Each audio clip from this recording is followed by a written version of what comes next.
संपूर्ण राज्याचं लक्ष लागलेल्या विधान परिषद निवडणुकीसाठी भाजपकडून 6 उमेदवारांची घोषणा करण्यात आली आहे। त्यात अहिल्यानगरमधील विवेक कोल्हेंना विधान परिषदेची संधी मिळाली आहे। कोल्हेंचं नाव निश्चित झाल्याच्या चर्चा आधीपासूनच सुरू होत्या।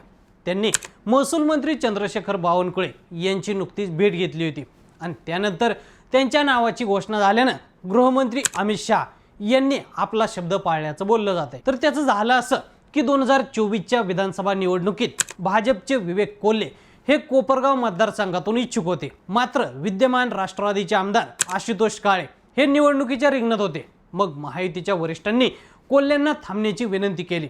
कोल्हेंनी निवडणुकीतून माघार घेतली आणि काळे इथं आमदार झाले।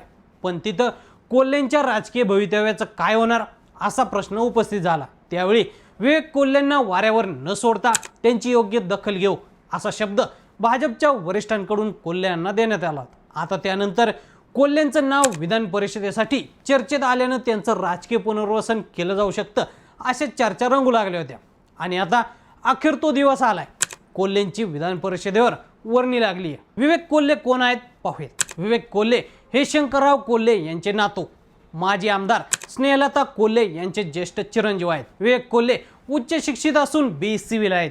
ते सहकार महर्षी शंकरराव कोल्हे सहकारी साखर कारखान्याचे अध्यक्ष, संजीवनी ग्रामीण शिक्षण संस्थेचे विश्वस्त, तसेच इंडियन फार्मर्स फर्टिलायझर कोऑपरेटिव्हचे संचालक आणि महाराष्ट्र राज्य सहकारी साखर कारखाना संघाचे संचालक देखील आहेत।